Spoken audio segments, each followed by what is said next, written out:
നിങ്ങൾ കുറേ തരം ഗാർഡൻ കണ്ടിട്ടുണ്ടല്ലോ.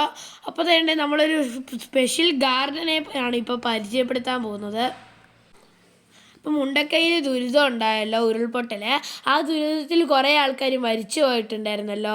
ആ മരിച്ചുപോയ ജീവിച്ചിരിക്കുന്ന ആൾക്കാർക്ക് വേണ്ടിയിട്ട് ഇവർ വീടുണ്ടാക്കുവാണ്. ഇതിൻ്റെ പേര് മുണ്ടക്കൈ ടൗൺഷിപ്പ് എന്നാണ്, ചൂരൽമല. ഇത് കൽപ്പറ്റയിലാണ് ഉള്ളത്. അതിൻ്റെ അകത്ത് സംസ്ഥാന സർക്കാരാണ് ഇത് ഉണ്ടാക്കുന്നത്. അപ്പോൾ അതിൻ്റെ അകത്തുള്ളൊരു ഗാർഡനാണ്. ഇതിൻ്റെ പേര് ഗ്രീൻ സ്പേസ് എന്നാണ്.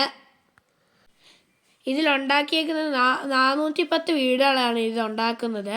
ഇതിനകത്ത് കുറേ വീടുകൾ പൂർത്തിയാവാനായിട്ടുണ്ട്. ഇത് 410 വീടുകളിലും ഓരോ ക്ലസ്റ്ററുകളിലായിട്ടാണ് 410 വീടുകളും ഉള്ളത്. അതിൻ്റെ അകത്ത് ഒരു ക്ലസ്റ്ററാണ് ഈ ഗ്രീൻ സ്പേസ് ഗാർഡൻ. ഇവിടെ 8 വീടുകളാണുള്ളത്. ഈ 8 വീടുകൾക്ക് മുമ്പിൽ സ്ട്രീറ്റ് ലൈറ്റും പിടിപ്പിച്ചിട്ടുണ്ട്. ഇവിടെ നടക്കാനായിട്ട് ഒരു ഫുട് പാത്ത് ഉണ്ടാക്കി വെച്ചിട്ടുണ്ട്. ഇത് രാവിലെയും വൈകുന്നേരം അവർക്ക് നടക്കാൻ വേണ്ടിയിട്ട് ഉണ്ടാക്കിയതാണ് ഈ ഫുട് പാത്ത്. ഒരു ഗാർഡൻ്റെ നടുക്കാണ് ഈ ഫുട് പാത്ത് ഉള്ളത്. അപ്പോൾ ഈ വീടിൻ്റെ 2 വശത്തും റോഡ് ടാർ ചെയ്ത് വെച്ചിട്ടുണ്ട്. കണ്ണിമാങ്ങയുള്ള മാവും പേരയ്ക്കുള്ള പേരയും ഉണ്ട് ഇതിൻ്റെ അകത്ത്. ഇതിൻ്റെ അകത്ത് കുറേ തരം ഫ്രൂട്ട്സുകളുണ്ട്. അതിൽ 2 എണ്ണമാണിത്. ടൗൺഷിപ്പ് തന്നെ ഒരു മോഡലാണല്ലോ, അതിൻ്റെ അകത്ത് ഒരു മോഡലാണ് ഈ ക്ലസ്റ്റർ. കേബിളും വാട്ടറും ഒക്കെ ഇതിൻ്റെ അകത്ത് അണ്ടർഗ്രൗണ്ട് വഴിയാണ് പോകുന്നത്. നമ്മുടെ വീട്ടിലെ അഴുക്കുവെള്ളം ട്രീറ്റ്മെൻറ്റ് ചെയ്യാൻ വേണ്ടിയിട്ട് 10 ട്രീറ്റ്മെൻറ്റ് പ്ലാന്റ്സ് ഇവിടെ ഉണ്ട്. ഇതിൻ്റെ അകത്ത് കുറേ പ്രത്യേകതയുണ്ട്. ഞങ്ങൾ അടുത്ത വീഡിയോയിൽ ഇതിനെക്കുറിച്ചൊക്കെ പറയാം.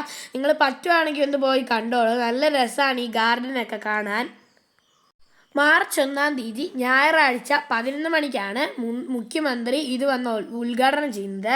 178 പേർക്കാണ് ഈ വീടിൻ്റെ താക്കോല് കൊടുക്കുന്നത്. മുണ്ടക്കൈ അപകടങ്ങളിൽ രക്ഷപ്പെട്ട ഒരു ചേട്ടൻ ഇവിടെ വന്ന് ഇവിടെയുള്ള ഒരു വീട് കിട്ടുന്നുണ്ട്. ആ ചേട്ടൻ ഇപ്പോൾ വന്ന് നമുക്ക് കാര്യങ്ങളൊക്കെ പറഞ്ഞു തരും.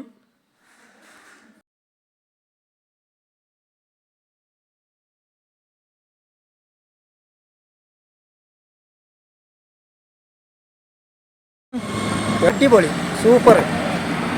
നമ്മൾ പാർക്കിൽ ചെല്ലുന്ന മാതിരിക്കുണ്ട്. ഞാൻ മുണ്ടക്കൈയുള്ളതാണ്. മുണ്ടക്കൈ കുഞ്ചിരിമട്ടാണ് എൻ്റെ വീട്. അതേപോലെ ഇത് ചെയ്തു തന്ന ഭരണകൂടത്തിനും മുഖ്യമന്ത്രി സാറിനും രാജസാറിനും അതായത് ജില്ലാ കളക്ടറും 1000 നന്ദി.